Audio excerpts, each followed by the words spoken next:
Thank you for joining our digital town hall. When we organize, we win. Celebrating progressive wins in the first 100 days. We'll just take a minute or two for folks to log on. I'm Alan Barber, the Policy Director of the Progressive Caucus Action Fund, and one of your co-hosts today.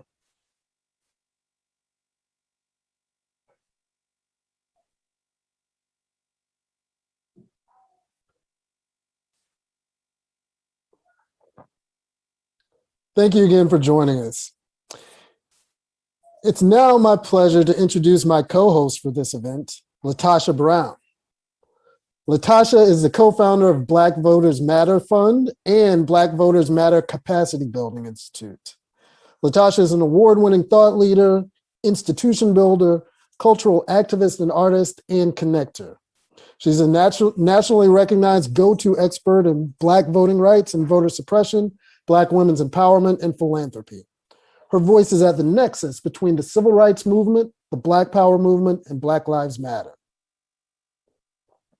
Thank you. Thank you, Alan. I'm happy to be here. You know, when we organize, we win. So I'm super excited about this conversation that we're going to have today. Let's get started. All right. It's my honor to introduce our opening special guest, Congressional Progressive Caucus Chair, Pramila Jayapal. A lifelong organizer for immigrants, civil and human rights, Congresswoman Pramila Jayapal became the first South Asian American woman ever elected to the House in 2016 after serving in the Washington State Senate. She came to the United States alone at the age of 16 and later started the largest immigrant rights organization in Washington State. And she is now one of 14 immigrants serving in Congress. She currently serves on the Judiciary, Budget, and Education and Labor Committees. Congresswoman, thank you for joining us. Alan, Latasha, it's so great to see you. And hey, everybody, I can't wait to have this conversation. We've got a lot to celebrate. Indeed. Congresswoman, you came into Congress in 2017, the very beginning of the Trump administration. So these last 100 days have really been your first governing moment in Congress. But it's also been in the midst of a once-in-a-century pandemic. And in the aftermath of an insurrection by white supremacists on January 6th. And on top of all of that, there's the long-standing crises of economic inequality, climate change, and racial injustice. Congresswoman, how has Congress and the administration addressed these overlapping crises in the first 100 days? Yeah, thanks for the question. When you go through that list of things, I have to kind of pinch myself and say, did that all really happen as it happened? I think it's hard to just wrap our heads around everything that we have been dealing with as a country. But I would say that one of the things that I feel like we should celebrate as a progressive movement is we got the House, the Senate, and the White House. And because of that, we have been able to already change the course of the direction that the country was going. And with the president, with President Biden, with the Senate, and with the House, we were able to pass an incredibly bold American Rescue Plan, a rescue plan that put $1.9 trillion. And just to put that in context, that's about 10% of GDP. So the scale of the rescue plan, which is what we needed, was really, I think, just a huge win for progressives who have always been making the case for going big and bold. Well, this rescue plan was big and bold. We got money in people's pockets, survival checks in people's pockets for $1,400. We expanded unemployment insurance again. We made sure that we implemented the child tax credit, which is going to put $3,000 to $3,600 in people's pockets for every child, depending on how old the child is, that will cut child poverty in half. Now, it was only passed for a temporary time, so now we need to extend it. We need to make it permanent.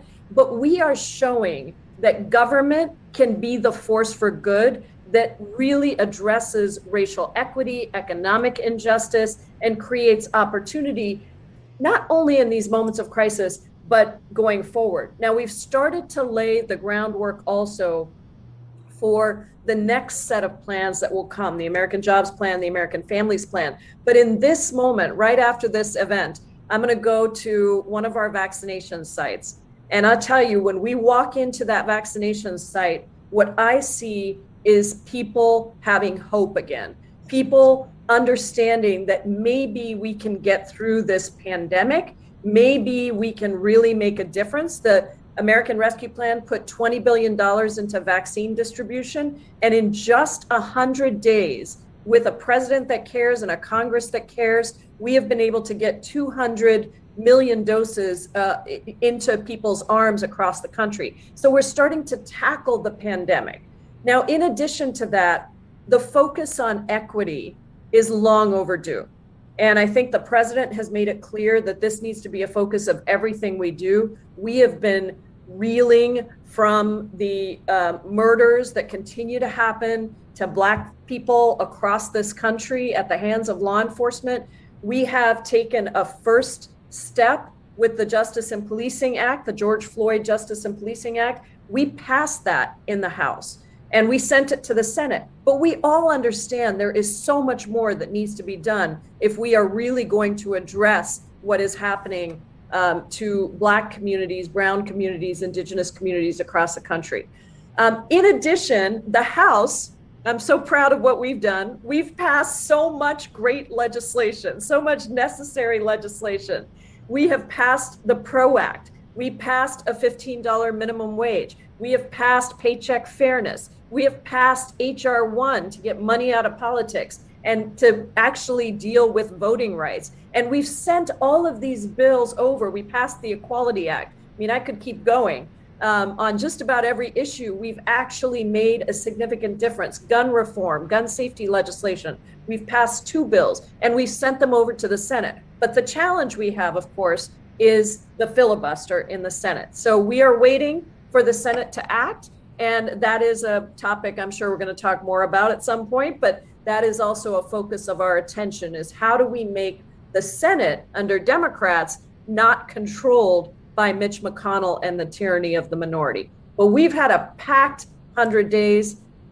Very last thing I'll say is we're still dealing with the insurrection and accountability for the insurrection. We have not had it. The people that have been promoting the big lie are still out there.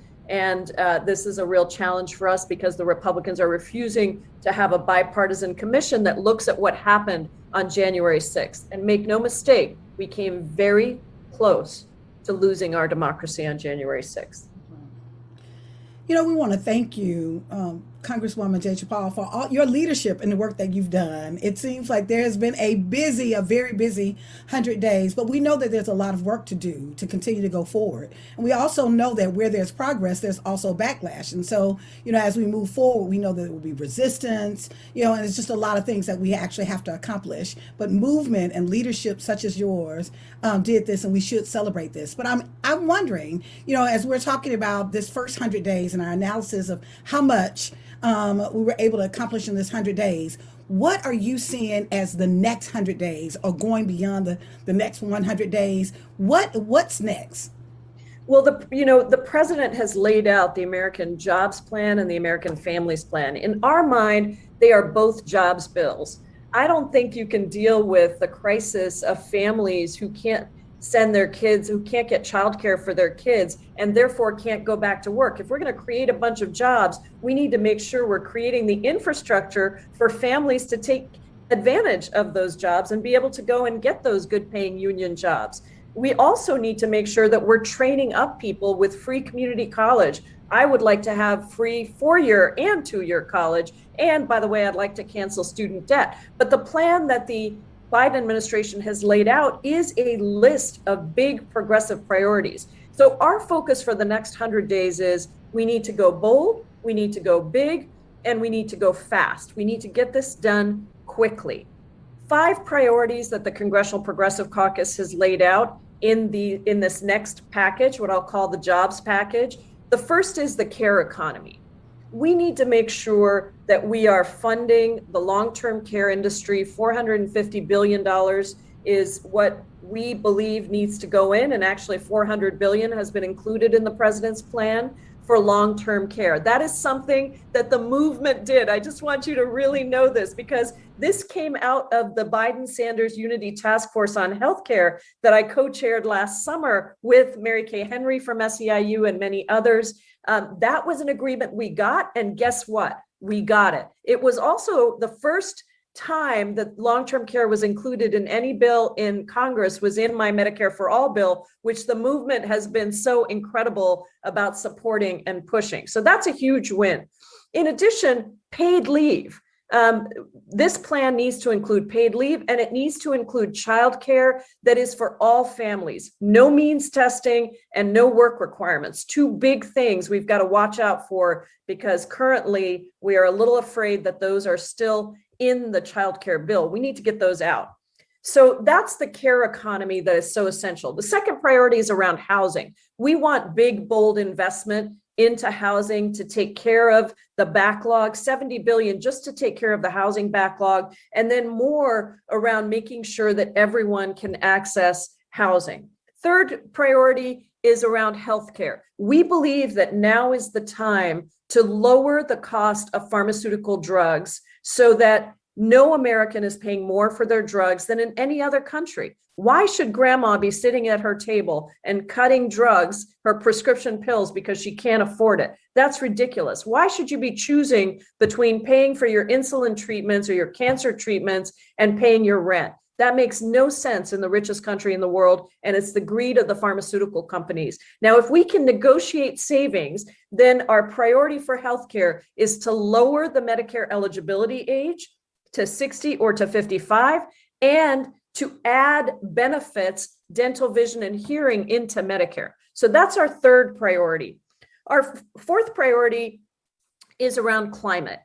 This EJ40, Environmental Justice 40, which means 40% of the investments need to go into the communities that are most disproportionately impacted, frontline communities and workers that are most disproportionately affected. That is really critical to the Progressive Caucus, as is the idea of a big, bold civilian climate corps.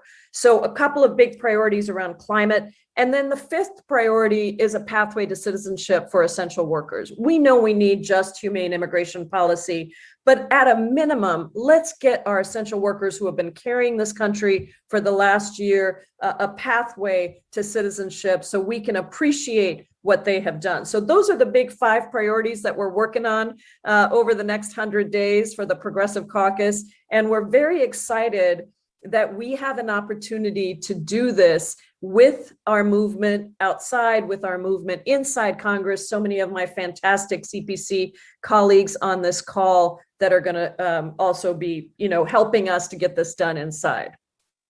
Thank you, Congresswoman Jayapal. I'm excited. I'm sitting here trying to contain my excitement, but you're right on track. We so need that to really be able to center policy that centers people is so important. So thank you so much for your leadership and the leadership of the Progressive Caucus to make sure that we have a more just, equitable, and resilient nation moving forward. So thank you for joining us today. Thank you so much. It's so great to see you. Great to see you as well. So, Alan? Thanks, Latasha. And now we will turn to the next part of our conversation. We're going to go into a discussion of a just and equitable recovery. As Congresswoman Jayapal noted, we've seen communities across America, particularly Black, Brown, Indigenous, and Asian communities that were hit hard by the pandemic, economic recession, resurgent white supremacy, and climate change. While there's a lot to unpack in there, we're going to focus this next panel on relief for the American people and a just and equitable recovery. This is a moment of unprecedented crisis, but it's also a moment of unprecedented momentum. As people lost their jobs, their homes, and their lives, organizers across the nation fought for and won relief policies to pull families out of poverty, to keep the caregiving workforce afloat, to stop people who lost their jobs from being evicted from their homes and going hungry, to support their schools, teachers, state and local governments. In our first panel today, we're going to talk about a just and equitable recovery. Our panelists are true pioneers and leaders in the fight, not only for relief for working people in this moment, but pioneers and leaders in the fight for transformative and structural changes so that all families can thrive. We look forward to hearing from our special guest members of the House of Representatives on their work in Congress and from the incredible organizers on our panel about the policy changes their communities fought for. It's my pleasure to introduce our panelists. First, we're joined by Congresswoman Marie Newman, a lifelong advocate for small business, healthcare, equal rights, infrastructure, and green jobs. Congresswoman Newman is the first woman in history to represent Illinois' 3rd congressional district in the House of Representatives. She currently serves on the House Committee on Transportation and Infrastructure, House Committee on Small Business, and as the Vice Chair of Communications for the Congressional Progressive Caucus. In her first 100 days in office, Congresswoman Newman helped pass the American Rescue Plan Act and championed provisions to lift up small businesses, bring vaccines to local communities, and build a workers' economy. Our next panelist, Ai-jen Poo, is an award-winning organizer, social innovator, author, and a leading voice in the women's movement. She's the senior advisor and board member of Care in Action, a nonprofit, nonpartisan group dedicated to fighting for dignity and fairness for the 2.5 million domestic workers in the United States. She's also the executive director of Caring Across Generations and the National Domestic Workers Alliance, the co-founder of Supermajority, the co-host of Sunstorm Podcast, and a trustee of the Ford Foundation. Our next panelist, Danielle Atkinson, is a 2020-2021 Distinguished Taconic Fellow for Community and the founding director of Mothering Justice and Mothering Justice Action Fund. Atkinson has extensive experience as a church-based electoral and community organizer, working with organizations such as America Votes, State Voices, Population Connection, and ACORN. In 2012, Ms. Atkinson founded Mothering Justice, a leadership development and advocacy organization. Atkinson's work organizing mothers has earned her numerous awards, including the Michigan Women's Progressive Caucus's Progressive Outstanding Women's Empowerment Revolutionary Award and the 2018 African American Leadership Rainwater Award. Our next panelist, Rosalba Perez, is the Secretary-Treasurer at the United Food and Commercial Workers Union Local 888. Rosalba was born in the Dominican Republic and migrated to the Bronx, New York. While studying in college, Rosalba joined the UFCW Local 88 staff, where she has been the liaison with Spanish-speaking members and managed the local's health and pension funds to ensure members' retirement and affordable health care. In 2020, Rosalba became the Secretary-Treasurer and worked diligently with the UFCW 888 leadership team to help improve working conditions for their ever-growing immigrant membership. This year and the last 4 years have been rough. So I'm going to turn to the panelists now and ask you to share what your communities have been through, how they are now, and what's changed in the last 100 days. Let's start with Representative Newman. Then we'll go to Danielle, Rosalba, and Ai-jen. Representative Newman, you've been a staunch advocate for the rights of working people and families. What is your take on the policy achievements of the last 100 days? Well, I think that there's lots of hope out there. Certainly, I think we did what we said we were going to do, and that's the most important thing. Is that this majority, the Democratic majority, is delivering. We got shots in arms. We're at, I think, 240 million right now, and that's really the root solution: is making sure people are healthy and are going to remain healthy, and stop this horrifying flow of folks passing away, and get ridding and crushing this virus. And I think we are on a good path to crush the virus. We got money in pockets. We got survival checks out. We got relief vis-a-vis unemployment insurance. A child tax credit to cut poverty, and many, many more things.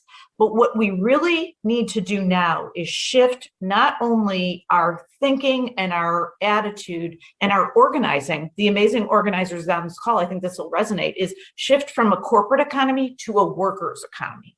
We have to start thinking in terms of it's an economy for all. And the only way that you can do that is to put the focus on the worker and make sure that we are looking at things like $15 an hour, stop the crazy gap between the C-suite and the average worker in a company. That inequity is intolerable and stupid.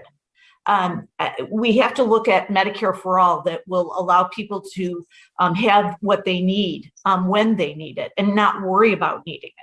And the list goes on in terms of the inequities, but that shift from a corporate economy to a workers' economy is really the only way, kind of in a fulsome, dimensionalized purview, we can move forward and really solve things like the climate crisis and gun reform, justice and policing, and all of those things. It's a framework we have to live every day. So while I'm thrilled with what we have accomplished, and I think Chairwoman Jayapal said it beautifully, that it's like pinch me. I didn't think we'd get it all done.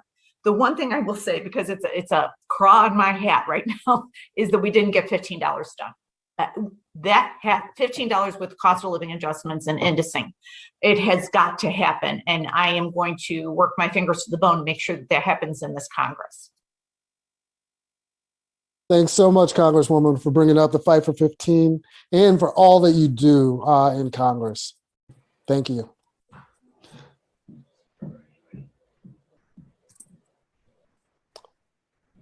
Next, I'm going to turn to our organizers. So for the incredible organizers on this panel, we, and by this, I mean all of us who are fighting for transformative structural changes that will reshape our society into one where we can all thrive. Well, we can be pretty bad at celebrating our wins sometimes. But we've won some important pieces, and we've won because we organized, because Black, Indigenous, brown folks organized to win for our communities across the country. And we should celebrate. Because not only do these wins make a real difference for working people, they also build momentum towards even bigger changes. So I want to dig in with our organizers on the wins that each of you has fought for. Danielle, I'll turn to you first. Yeah, hi. Thank you so much, Alan. It's a pleasure to be here with all of you, with some incredible warriors. And thank you for the opportunity to just celebrate what we have done. Take a minute, take a breath, and celebrate the years, generations of hard work. So I am so excited. I'm over the moon about the work that we've done and what we have won in the first 100 days, including the expansion of the child tax credit, tremendous wins for childcare in both the ARP and the American Families Plan. I'm really excited about it. It is so important that we prioritize caregivers, because we need to center care. We need to center the people that give care in our economy, and then everybody wins. Not just us as organizers, not just the lowest paid workers, we all win. And once we see that, we're going to be a better society for it. Some really exciting things is that we have prioritized how families use money when they need resources. The child tax credit is proposed to be a monthly stipend, and we know that poverty is expensive. It's really expensive to be poor, and it charges interest. So the sooner we can get money in the pockets of working families, the sooner we are able to see the wins with people getting their lives back on track and building back better. We know that the way things were not working for us. We were living paycheck to paycheck. Our moms are talking about going to work just for the ability to pay for childcare. And those jobs offered them no protection, no ability to take time off and care for their loved ones or themselves, which means they had to choose between paying the rent or getting their coworkers sick, which is a choice nobody should have to make. So I'm excited about organizers. I'm excited about what this country is moving towards and prioritizing care. Thanks, Danielle. Next up, we're going to turn to Rosalba. Rosalba, your members are working inside retail stores and healthcare, oftentimes in very close quarters with customers and patients, increasing the risk of COVID exposure.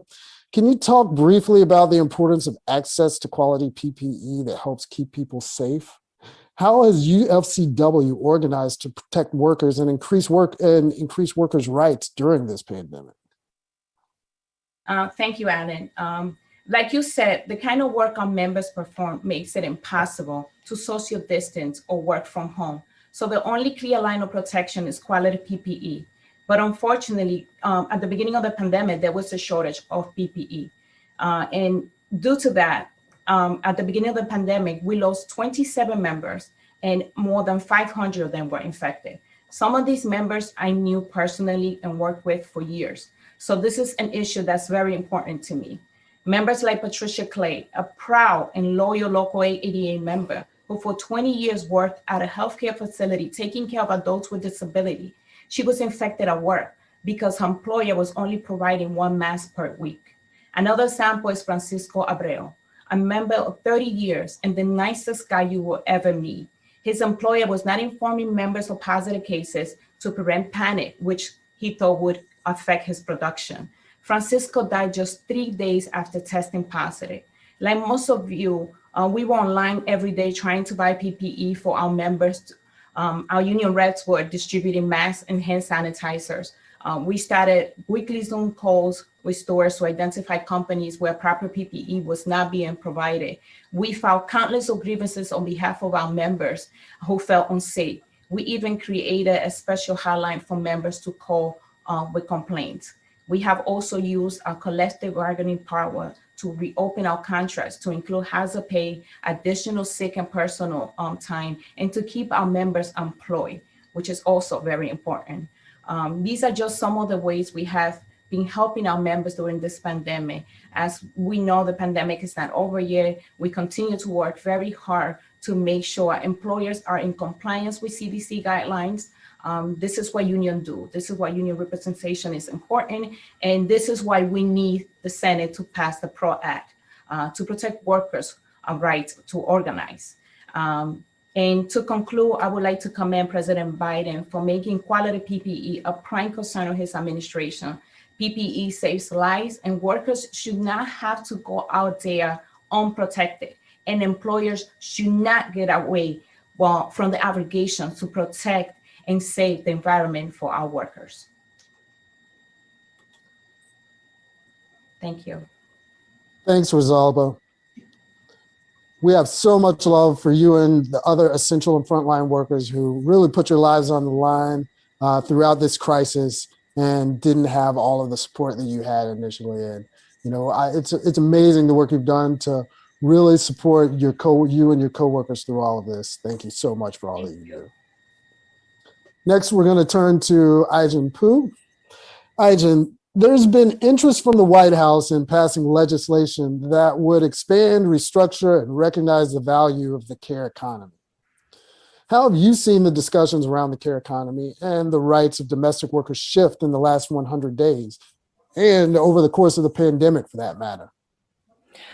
It's been extraordinary to see, Alan, and just building off of some of what Danielle said, I think that before the pandemic, most people in this country thought about care as kind of a personal burden or responsibility. And if you somehow couldn't figure out how to afford childcare or home care for a loved one with disabilities or an elder, that it was somehow your fault and your failure, that you didn't have the right job or you didn't save or you did something wrong. And the truth of it is that we need care. Care is a public good. We need public infrastructure and public policy to support our abilities to take care of the people that we love while we're working. And in the 21st century, it's absolutely essential when most kids are growing up in households where all the adults in the household live outside of the home. And we have a huge and growing aging population in this country. We need a strong care infrastructure, including a really strong care workforce that is overwhelmingly women and women of color who are underpaid and undervalued. And I think that coming out of this pandemic, and thanks to the incredible work of so many organizations like Danielle's and the domestic workers and all the caregivers who've been organizing all over the country, we're finally in this moment where people are recognizing care is essential infrastructure. It's fundamental to our ability to work, to recover from this economy, to be able to have an equitable, sustainable economy that supports all of us. And we saw it in the rescue plan, we saw it in the American Jobs Plan and in the American Families Plan. Now we've got to get all those plans across the finish line so that we can have the kind of care infrastructure building blocks, right, that we need for the long term. Thanks, Ajan, and thanks to you and to Danielle and to both of your organizations and the folks that you work with who've been fighting for so long to make the care economy to be as recognized, to bring it to the point where it's as recognized as much as it is right now. And you mentioned the care infrastructure. That's a great segue for us to go into my next question for Representative Newman. Representative Newman, you focused on the need to reimagine and reinvest in our nation's transportation and infrastructure. Can you talk about your work so far as a member of the House Transportation and Infrastructure Committee and what you're working on next? I would be happy to, and very excited to, because this is a huge opportunity. While we have all been through a year and a quarter of a living hell like we've never experienced, we have a huge opportunity to reinvent America as we now know it in a very intersectional way. That transportation, infrastructure, housing, our economic equities, healthcare, and racial equity all come together with certain solutions. And one of them is transportation. If we can make our transportation greener and fill transportation voids and deserts. And what I mean by that is that frequently we can't get from city to city because Amtrak doesn't go across the entire nation in high-speed rail. So creating short length and longer term high-speed rail, solving transportation deserts from a bus to a train, so workers that our shift workers don't have to walk for miles to get to the next set of transportation. So making public transit universal across our nation and across every district so everybody can access it. 1. 2, we have to make it greener and healthier. So here in Chicago, we are electrifying our bus lines and we are electrifying our public transit lines in terms of rail. So, and increasing bike lanes and increasing bike trails. So everything that we do leads back to union jobs, creating a healthier environment, contemporizing and modernizing our infrastructure and our transportation, and solving transportation deserts so people can go visit their relatives or get to their job more readily and easily. And I'm excited to be a part of it. And we're excited that you're there to put in the work for all, on behalf of all of us. Thank you so much. Next, I'm going to turn to our organizers again. We're going to have a little bit of a lightning round. So each person is going to have about 1 minute to tell us what are some of the policies that would help your communities thrive. Danielle, we'll go to you first. Okay. So, last night, President Biden said the words breathing room. And it instantly got me off of my phone and made me look up. And that those words reminded me of being a child, of my mother waking me up early to put me in my uniform for her to drive me to my godmother's house because there was a gap between my father's overnight job and when my mother had to go to work. And then I remember the washing machine breaking and my mom just exasperated about just one more thing. And if we had universal basic income, we all saw the glory of having stimulus checks when we needed them the most, but we never know when the next crisis is. And we never know when that washing machine will break. We never know when the car will break down and we're just not able to make ends meet. And so I really think the next step is for us to think about what does it mean to really give everyone in this country breathing room, regardless of who their employer is, regardless of what state they live in or how progressive their governor is. We need to really empower individuals to be able to make those decisions that are best for themselves and their family. And I really believe the next big policy should be universal basic income. Thanks, Danielle. Rosalba, you're up.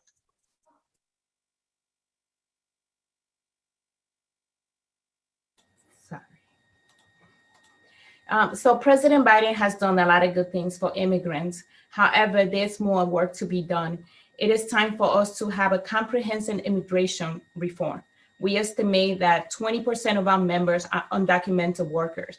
These are good, hardworking members serving their communities, paying taxes, and they deserve a pathway to citizenship.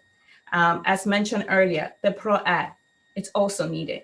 We are an organizing local, and we have seen firsthand how union busting strategies are successful in silencing workers from organizing, which is it's even more pronounced in the immigrant communities because of the fear of not being able to get another job or immigration status or language barrier.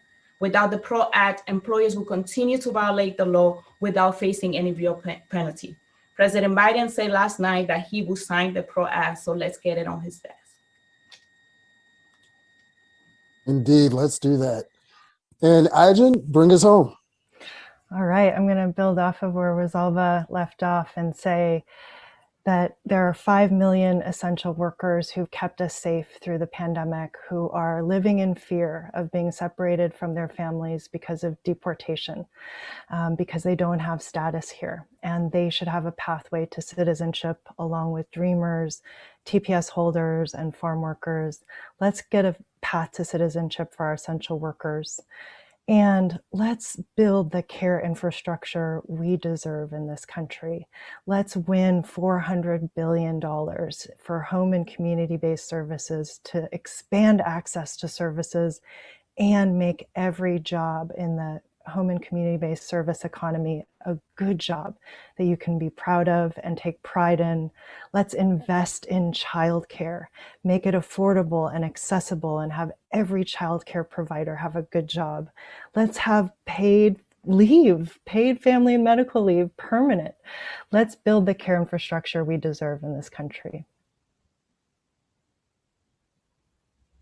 Thank you, Ajin, and thank you to all of our incredible panelists, Representative Newman, Ajin, Danielle, and Rosalba, for all of your work and for sharing your wisdom with us today.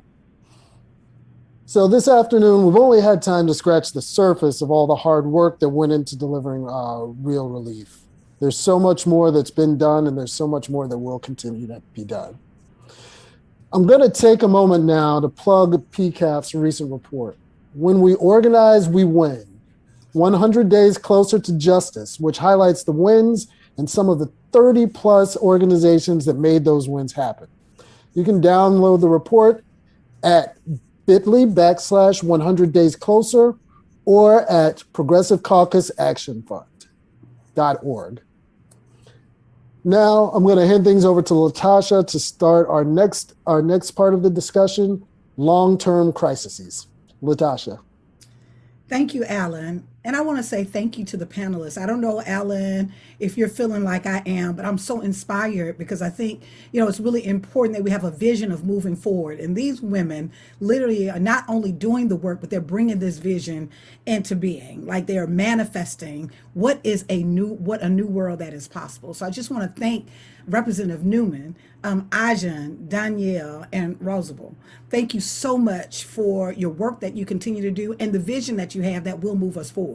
When we talk about this moment, we often hear the word unprecedented, to talk about the scale of the problems that we face. There's climate change, there's white supremacy, immigration, foreign policy and violence, and discrimination against women and the LGBTQ communities. But they're far from new. We've experienced this before. And they will not subside, nor will there be a recession or the pandemic that will stop them. In fact, what we've seen is a continued attack against Asian Americans. When we're seeing the recent Indiana shooting of the Silk people, or the police shootings of Black people without action, or the recent shootings that we experienced in Atlanta, Georgia, these problems seem to be getting worse. And so before we begin this next panel, I just want to recognize what we're really talking about.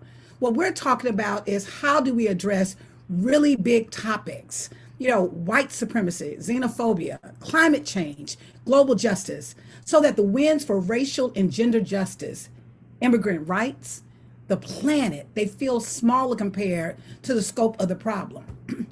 But our communities don't need just transactions, or transactional solutions, we need transformative change. And that is still to come.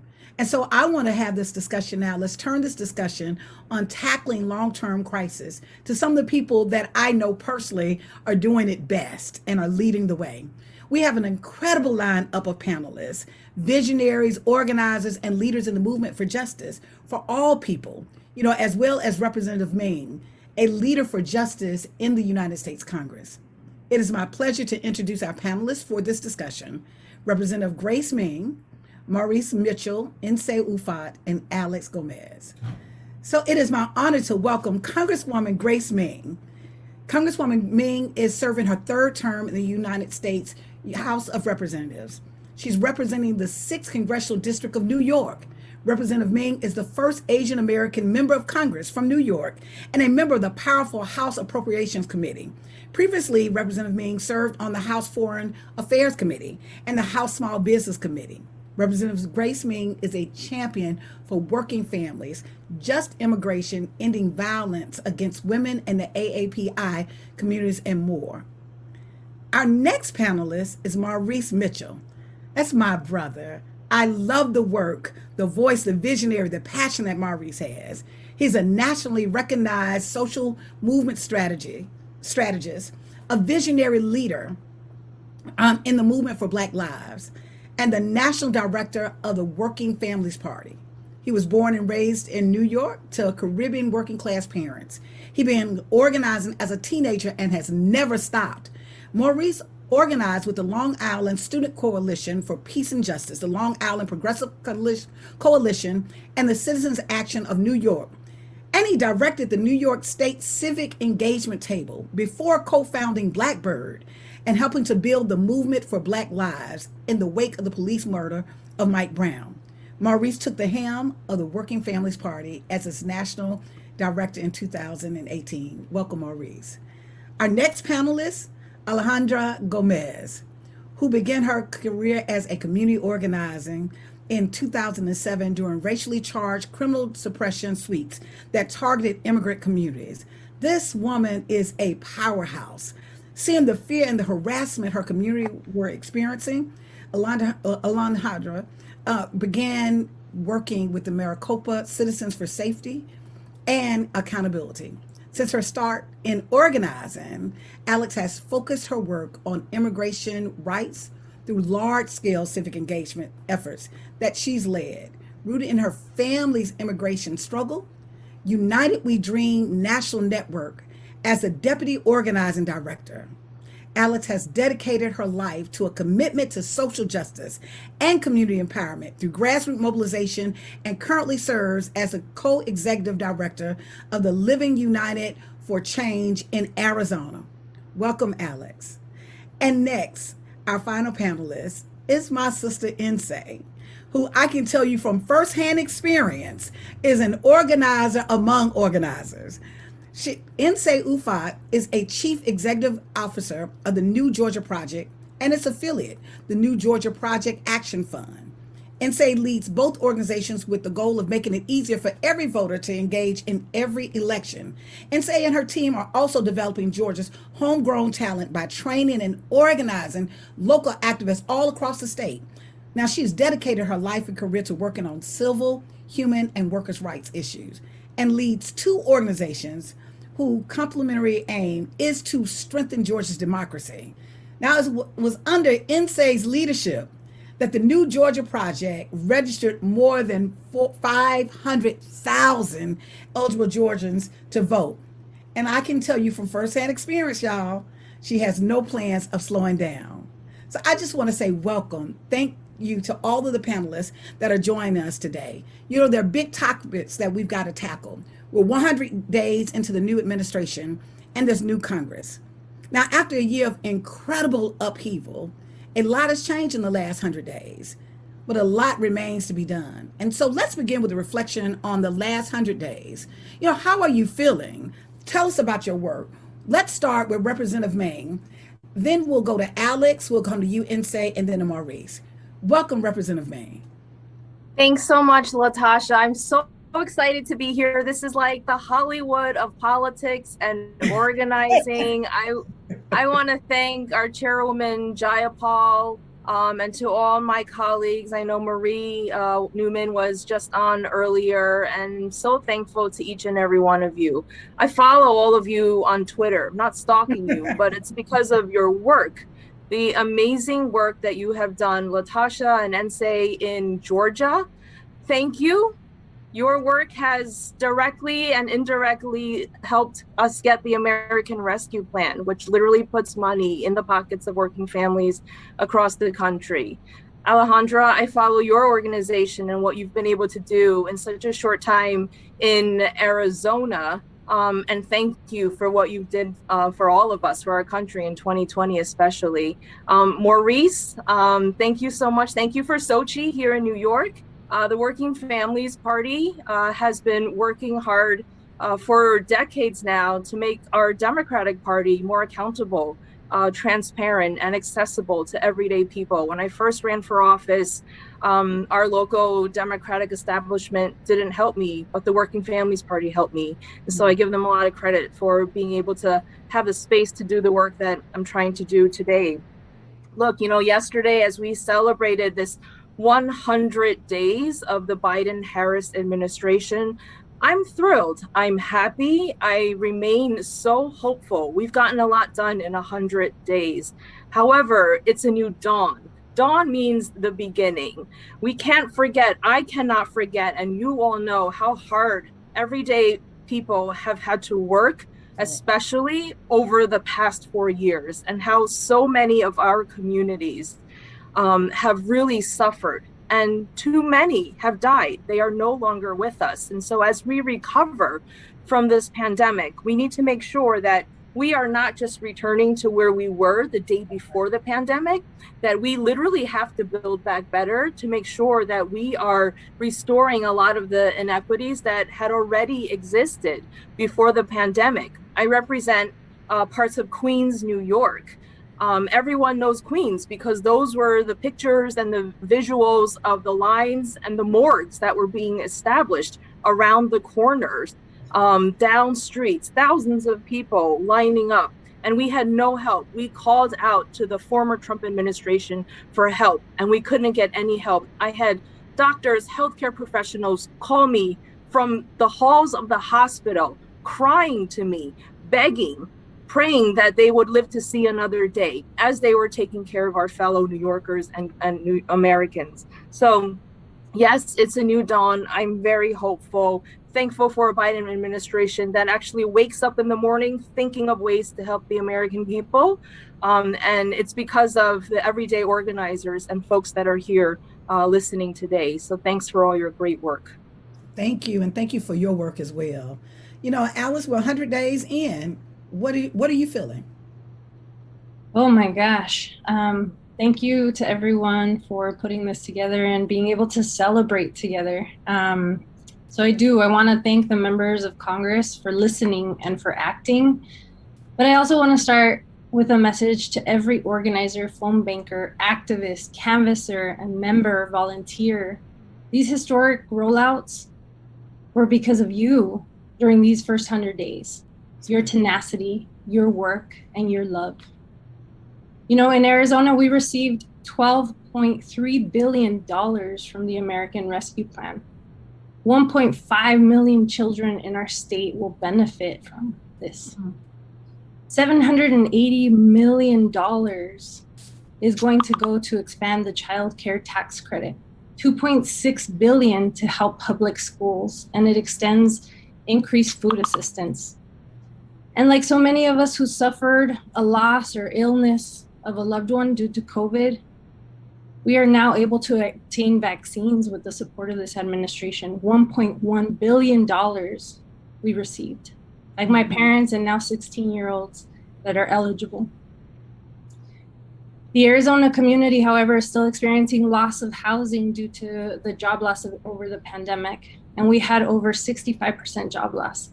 But Arizona received an injection of $780 million for housing assistance.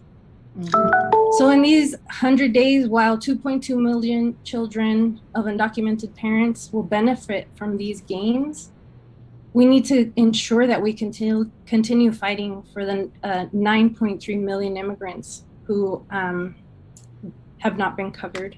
And so that's the role of our organizations, to fight for those that are deeply impacted. And the very same communities that came out and marched and canvassed. Last night, we heard the policies from this administration, from the Biden speech, that matter so much to our communities. So the organizing continues in these next 100 days. Absolutely. Thank you for your work. You all did that in Arizona. So shout out to you and all the organizers there. You all were amazing. I also want to go to you, Inse. Inse, we're 100 days in. How you feeling? Listen, I want to keep getting invited back to y'all's parties. I know we're in a celebratory mood, but I feel balanced, right? I feel like the America of the future, this sort of the browning of America that has been written about for a lot of time, the sort of multiracial, multi-ethnic, multilingual majority that we have been preparing for is here. And their power showed up in our elections.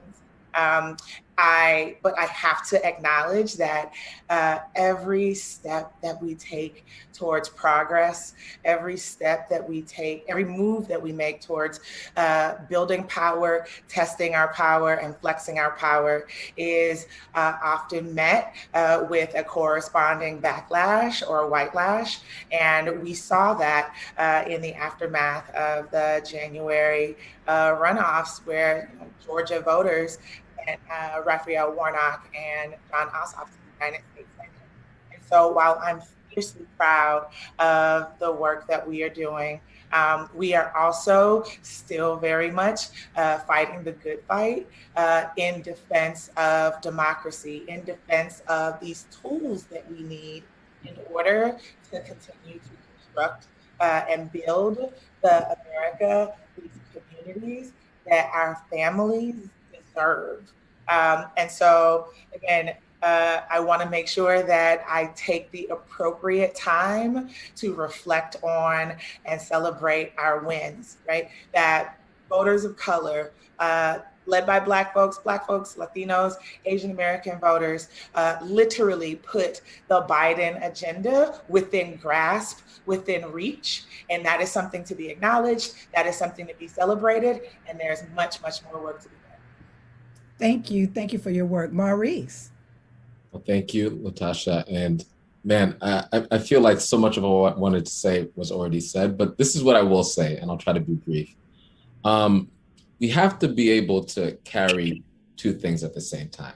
So we need to be able to keep our eyes on the prize and stay focused, because our tenacity, our focus, our organizing, our commitment to resisting white terror and resisting neo-fascism and resisting all of the qualities that made up Trumpism got us to this point. And I think back, so we have to keep our eyes on the prize. The second thing is, like, we need to be able to secure and recognize and celebrate our small and large victories, right? But we can't do one and not do the other, right? Because if we get drunk on the victories, especially partial victories, then we will potentially lose the gains that we gained. And one of the things that we said was that this election is a door, and it's not the destination. The destination is determined through our organizing. I think back in 2009, Barack Obama organized an electoral movement, and then that electoral movement was demobilized. Then in a few short months during the August recess, you had the far-right Tea Party movement that set our politics in the nation into a pretty radical right direction, and we're still living in the wake of that. So if we were to draw the lessons from 2009, we know that after electoral victories, we don't let up at all. We continue the fight. And when I hear Joe Biden say things like trickle-down economics never worked, when I hear him say things like white supremacy is terrorism, and when I notice that in the past bill, $1.9 trillion, the American Rescue Act, and then he's talking about $6 trillion of investments directly into people, I understand that not only did our coalition of forces helped create the conditions for that victory, but our coalition of forces actually wrote that agenda. Our coalition of forces wrote that speech in many ways. And we need to recognize that we are leveraging our power on the grassroots in new and important ways. And there's going to be struggles where there'll be disappointments. There'll be points where we'll be struggling with this administration. And we need to learn the nuanced ability to be able to call into question things that we disagree with and elevate the things that are actually working. And I think this momentum that we're building, we have to keep it up. We can't let up, and we need to respect the fact that there's a role for outside groups, for folks on the front lines, for folks on the grassroots to help pave the path so folks in Congress and other folks can be able to secure those victories. But those are movement victories that they're securing. Amen. Thank you, Maurice. Thank you. That's such a fresh analysis. It's such a great analysis. Movement did that. When we work together, we win. You know, so many questions I have, but I'm going to jump right in with some questions because I know we don't have a lot of time. I'm going to start with you, Congresswoman Ming. You have been a leader in addressing racism and violence, against Asians and Asian Americans, and a leader in fighting for the rights of refugees. Now, over the last 100 days, we've seen escalating attacks on Asian Americans. And so I'm interested in knowing, we want to know, how have you been working to curb anti-Asian discourse and violence? And how is that work connected to your work on immigration, refugee rights, and pursuing just foreign policy? Thanks for the question. Asian Americans are really scared right now. People are telling their parents and their grandparents not to go outside, that they'll deliver the groceries. They're telling their kids they can't go outside to play, even though the weather is getting nicer. But oftentimes in this country's history, there's a history of scapegoating Asian Americans when there's ignorant fear, as we saw throughout the last year. Asian Americans have often been seen as being invisible and silent, or complete outsiders. There's so many stories that I think every Asian American kid can relate to, childhood stories of being told to go back all the time. Go back where? Like Queens, I'm from Queens. To asking how we know how to speak English, people making fun of our eyes, people making fun of our food. And I will say that our muscles and vocabulary of advocacy are relatively young and new. And what I'm so thankful, and I choose to be optimistic, is that we have learned so much. And all you leaders in Georgia know this. We have learned so much from our allies in the Black and Latino and so many other represented communities who, while our numbers are small, hold our hands and guide us and walk with us, as we've seen so often in the past few months and over the last year. And this allyship is something that we have to talk about. When we can't talk about it just with our allies, we have to have those tough conversations about racism, even within our own communities. And these are probably some of the most challenging conversations.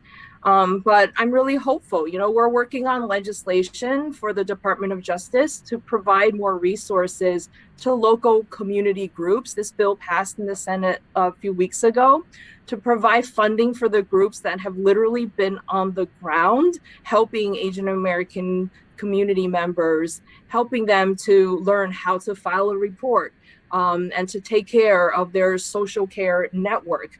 And the other thing that we're working on in the longer term is curriculum.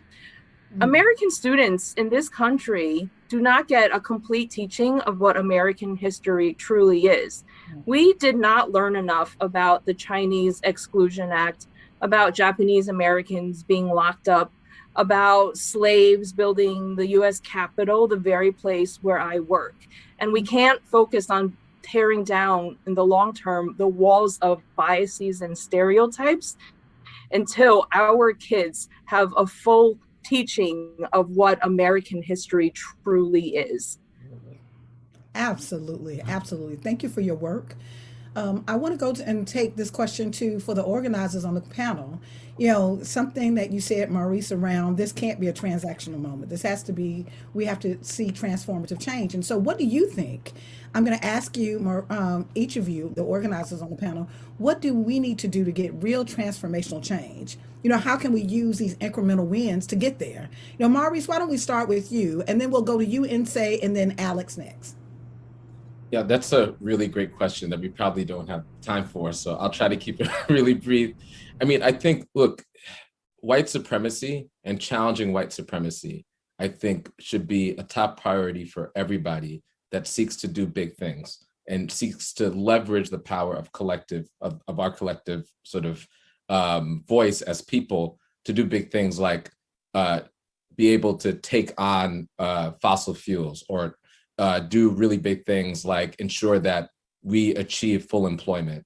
And why I say that is that the siren song of white Christian identity and white supremacy has drawn many of our white brothers and sisters into league with corporations, with the uber wealthy, with the 1%, where they see more kinship with white billionaires than working class Black and brown folks. We need to break the back of white supremacy, and that's going to take a lot of work. But if we do that, we could create majorities, vast majorities that are stable and durable majorities to do these really, really big things.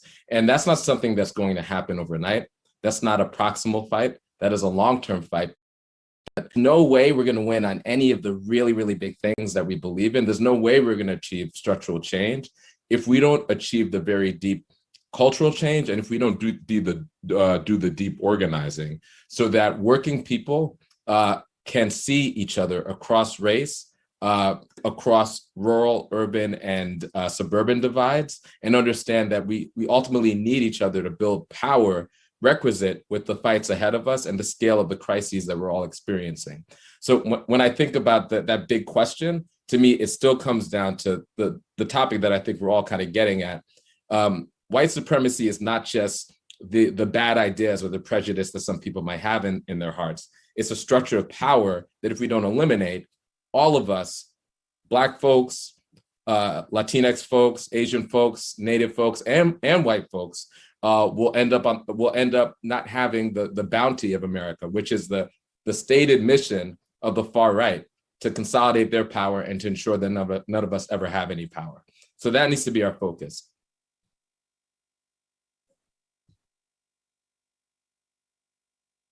I'm sorry. Insay, how can we use these incremental wins, to actually help us get there?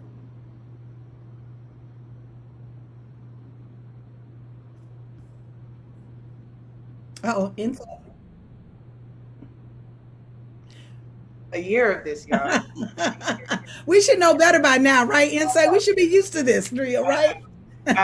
Listen, I usually make it a point not to repeat the brilliance that's been shared on the same panel, but I think our brother Maurice hit it on the head when we think about the tools and the things that are needed to build transformational change. I definitely think about deep cultural change and thinking about that in all of our tactics and how we approach it.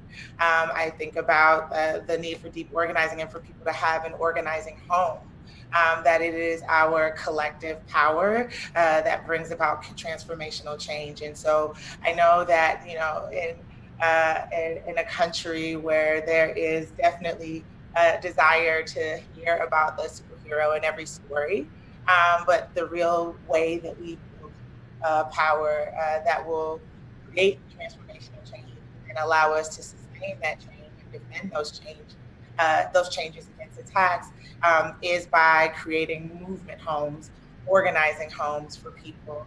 I think about, the grind, the slog that was the 9 weeks between the November general election and the January runoffs, and the dope and innovative work that Black Voters Matter did with Black folks in the rural parts of the state. The Collard Green Caucus was brilliant, leaning into the culture and the tradition of New Year's Day meals in the South and in the Black communities of having collard greens and black eyed peas, including thousands of pounds of collard greens as a GOT effort and really connecting based off of the culture. And I think that we need to continue that. And I will lastly say that we are in an age where hot wars are super expensive and Cold War tactics.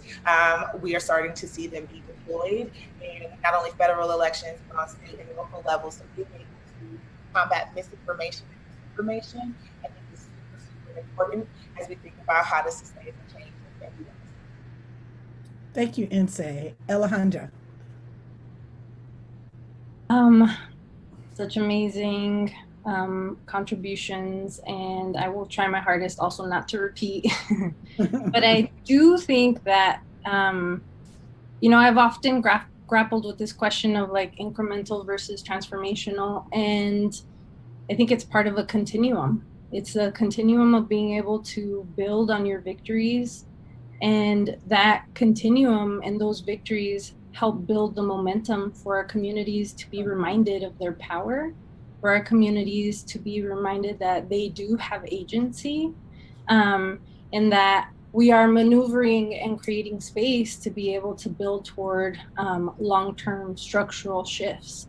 And so while we were holding in Arizona, winning in 2016 the minimum wage increase, we were also holding the victory of Trump. And so for us, that meant that we had to dig in deeper, to Maurice's point, on deep organizing, building deep roots within our communities, and having the real conversations of what's at the core of these, while continuing to build or build upon these like smaller victories, which was the minimum wage increase that we won. And kudos, thank you, because I agree that we need mighty rivers of field drop by drop. And so, Maurice, I'm going to come to you. There's a discussion that in the next reconciliation package, the focus will be on building a green economy and addressing the existential threat of climate change. Now, there's always this perception that there's some kind of struggle, that there's incompatibility in talking about a green economy, and that we cannot simultaneously tackle climate change while we're expanding and creating good jobs and ensure racial equity. Yet this past year, what we've seen is extreme hurricanes and forest fires and electrical outages and global warming and the murders of George Floyd and Breonna Taylor, Tony McDade, and Dante Wright. And of course, the COVID-19 pandemic leading to massive disruptions in jobs and income for working people. How has the Working Families Party been organizing and advocating for action on climate change as part of a movement for racial justice and good union jobs for working people? So, Latasha, like I talked before about why we need to prioritize challenging white supremacy and how that unlocking that could allow us to actually build these transformative sort of visions. Now we've been intentionally building, to the best of our ability, a multiracial, multi-generational, and feminist type of political power for the left, and that explicitly includes to us this question around jobs and working people. Now we believe all of these issues, all the issues that you talked about, are actually tied together. They're intertwined, and it shows in how we're attempting to organize. So racial equity has to be in everything. We cannot have a green economy that leads to safe environmental conditions and still be killed by the police, right? And on the flip side, defunding the police is insufficient if we're still harmed by the environment and if we don't match that defunding with investments in our communities. So for us, it's a series of both and propositions. It's about having the quality union job and a transformed vision of public safety and safe neighborhoods. In fact, we think the framing of this movement kind of tells the story of what we're trying to do. We're trying to find ways to use public policy to defund and disinvest from the things that we know harm us. So racist policing harms us.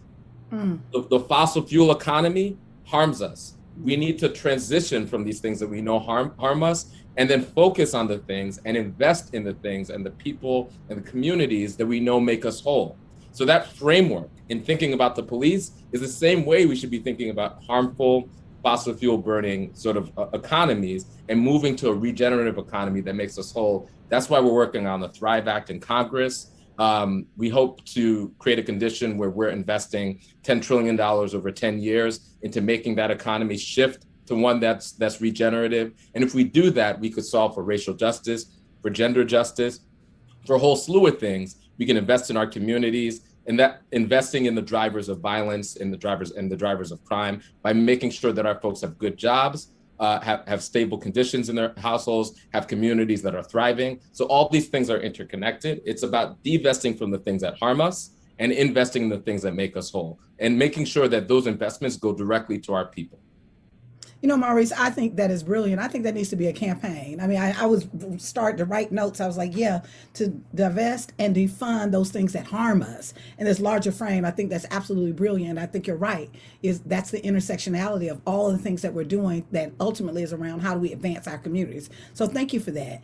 You know, Alexandra, I want to come to you. You know, there is a crisis. We're in the midst of a crisis right now that while President Biden ended Trump attacks on DACA, he ended his Muslim and African ban and introduced the U.S. Citizen Act, which would expand citizenship to many of the 11 million undocumented people forced to live without security or basic protections during the pandemic. That was actually helped created by movement.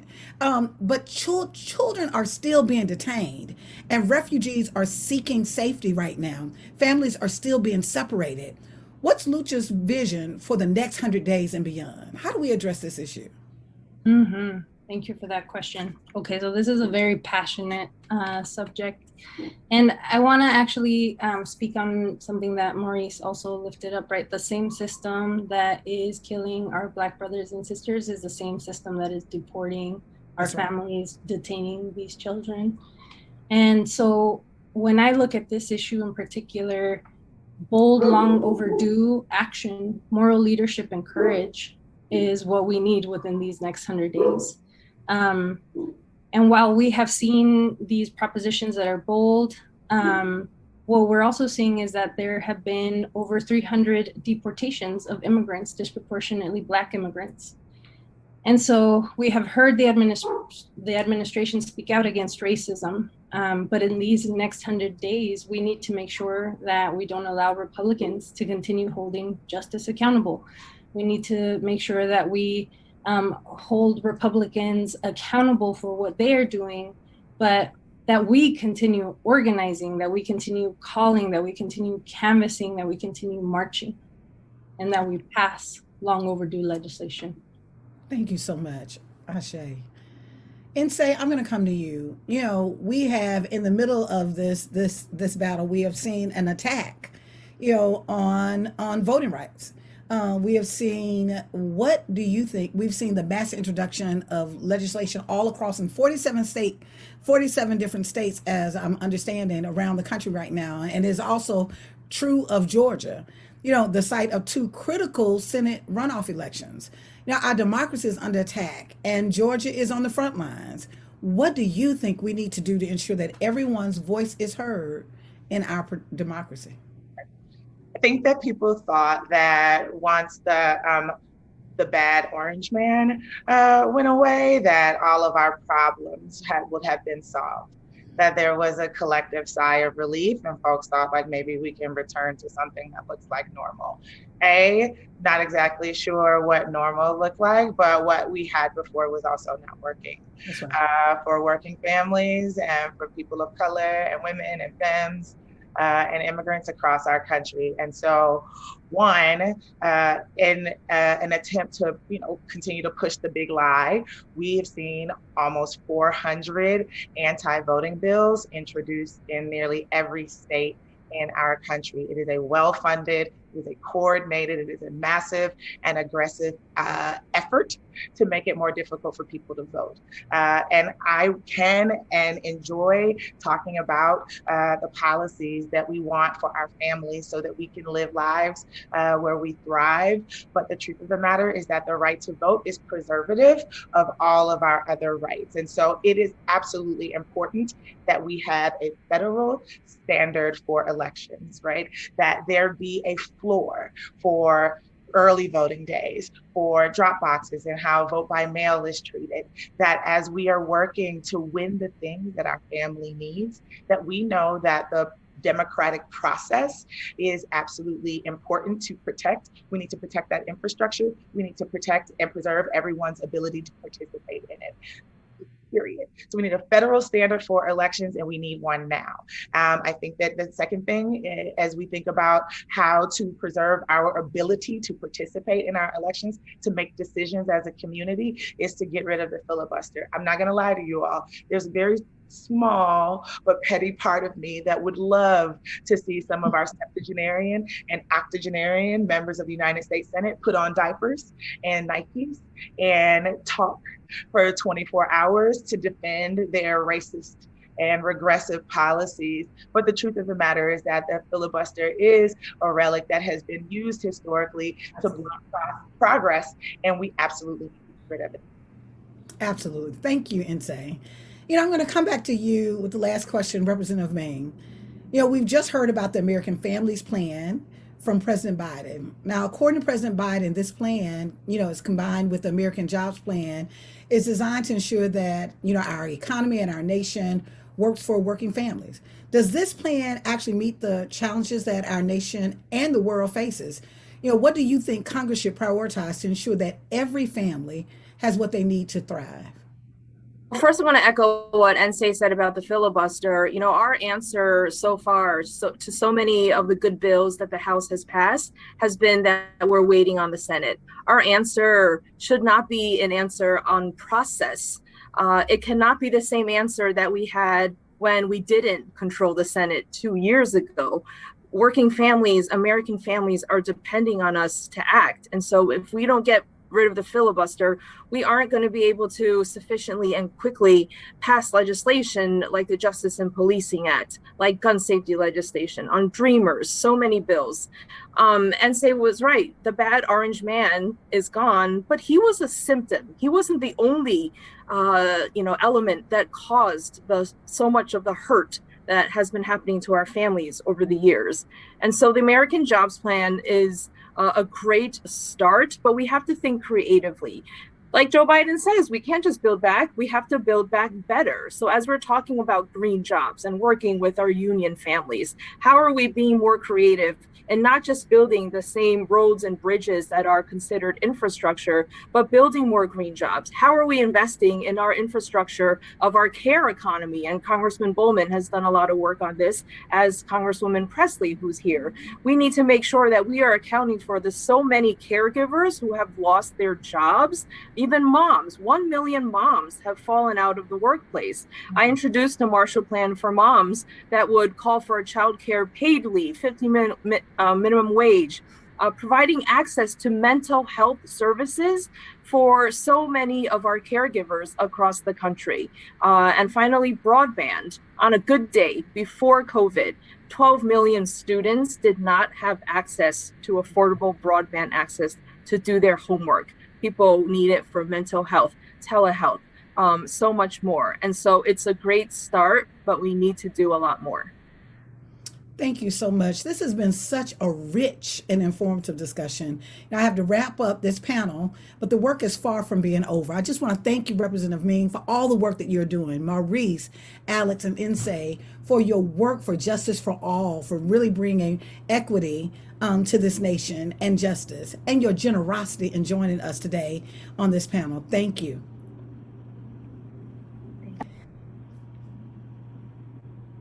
So it is my honor, as we get ready to close out.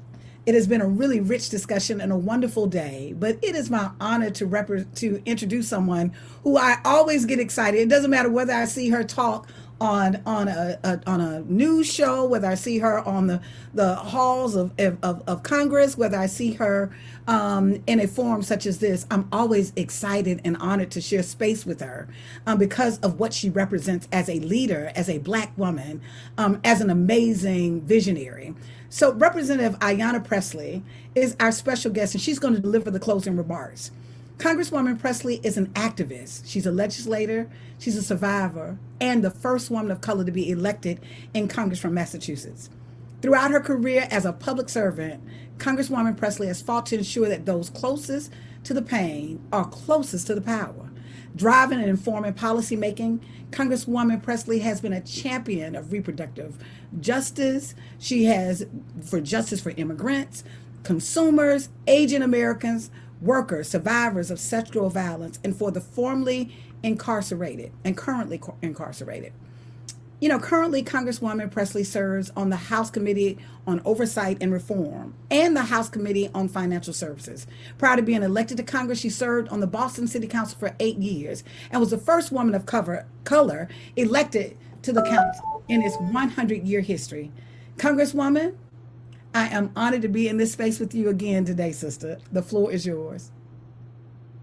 Oh my goodness. Congresswoman, you know better than that. At least say sister Congresswoman. Well, I said sis. I put the sister in there. I cannot even believe that somebody thought I should be closing this out. I am so emotional.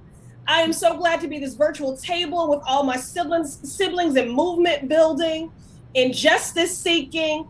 I think I just want my bio to say, I'm Sandy Presley's daughter, may she rest in peace and power, and I'm a liberator. And I'm doing the work of liberation and healing with all of you good people. It is so good to be with you, Latasha. You speak so much life into this movement. And, anytime I see you, feel like home, and I always immediately think of my granddaddy's storefront church, which I grew up in. We love when you sing. You honor the legacy of so many before you, including Coretta Scott King, that's right, who sang songs for the freedom movement, right? And you remember what we used to sing in church about ain't no party like a Holy Ghost party? Ain't no party like a Holy Ghost party. Ain't no movement like this movement, because a righteous movement don't stop. That's right. Okay. But it is wonderful to be with all of you. Thank you again, Latasha, for that introduction. Everybody, please give this dynamic movement building sister her flowers. It is, you are so appropriate to be the person to be stewarding us this evening. And it's crazy for me to be listening to everyone because I quote all of you every day. So know that about it. Right now, we're in the company of so many legendary movement leaders and table shakers and truth tellers, and it's really a beautiful sight to behold. Okay, before I do anything else, I've got to acknowledge Will. That is a bad, bad man right there. Will, we love you. Thank you. Okay, and I should say, I am wearing a black, green, and white striped dress. I am pecan colored, and I am wearing a purple lip and green earrings, and I have a bald head. Okay. All right. So look, we have come together tonight in the spirit of partnership, collaboration, and strategy. And, I was speaking a moment ago about my grandfather. May he rest in peace and power. And my granddaddy used to so often say, plan your work and work your plan.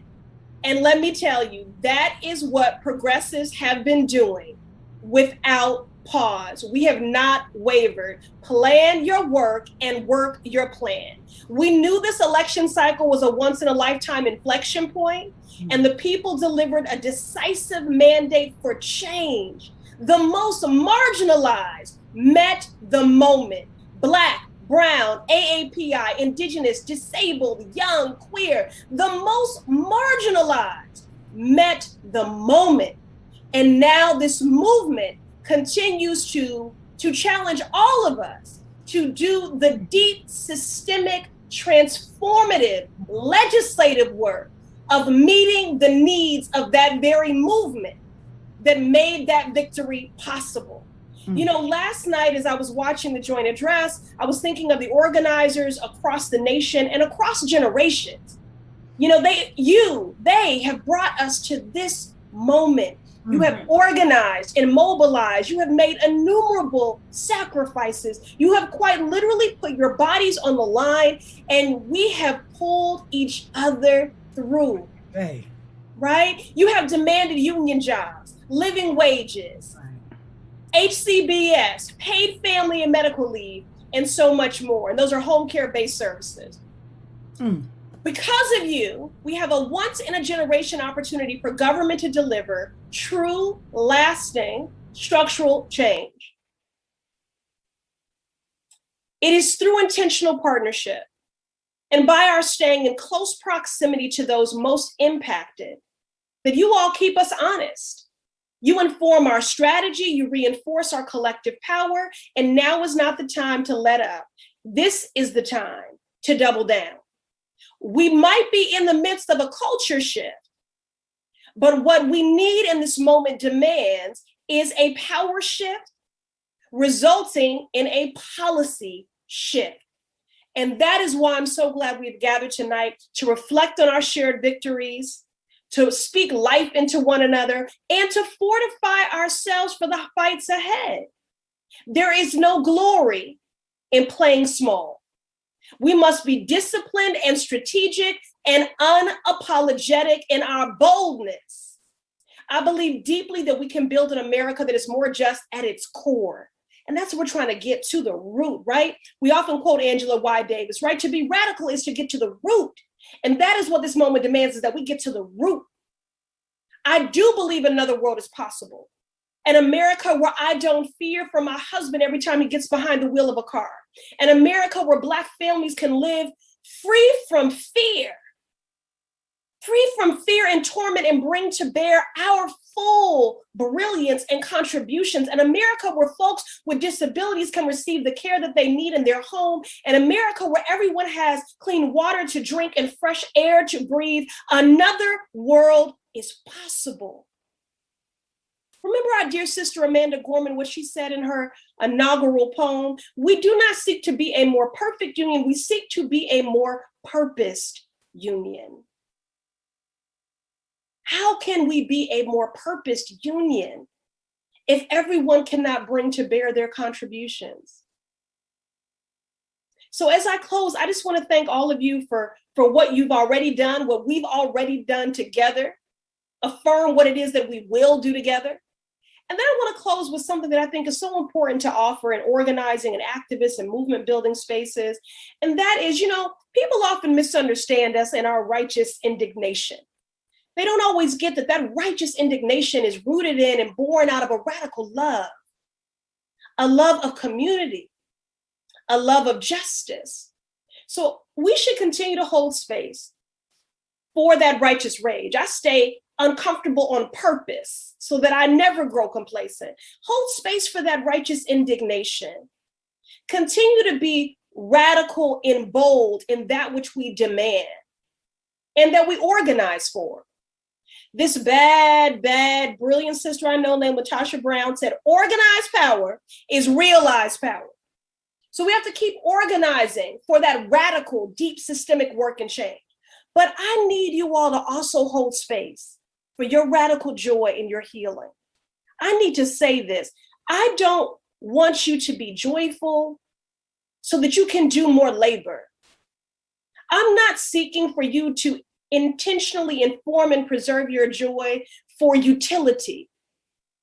I want you to be as radical in your joy and your healing because you deserve it. And if we are going to do the work of creating an America where people can unapologetically and authentically show up just as they are, guess what? You deserve to do the same thing. So I hope that all of you will extend to yourself the same grace that you do for all those that we fight for every single day. And look, we're powerful. We are powerful. I believe in the power of us and the state of our movement. It is strong. Sister, Congresswoman, Representative, Leader, Black woman, warrior, Ayanna Pressley, I had to literally go on mute because I was like, I am an amen corner because I grew up in the Southern Baptist Church, right? So I was like, I have an amen corner over here. You are on fire. You got me lit on fire. Thank you so much for your service, but thank you for always leading with such clarity, with love. You always lead, with love and light. And it's that light that is going to disrupt the darkness. So thank you for who you are and who you have been and continue to be for our community and for the world. Thank you, sis. Love you all so much. Love you as well. Alan, I think we've come to the end of our day. I don't know if you feel like me, but I'm ready to, I'm ready to move to Boston. So Congresswoman Presley can be my representative. But I am ready to put these shoes back on and let's go hit these streets. Absolutely.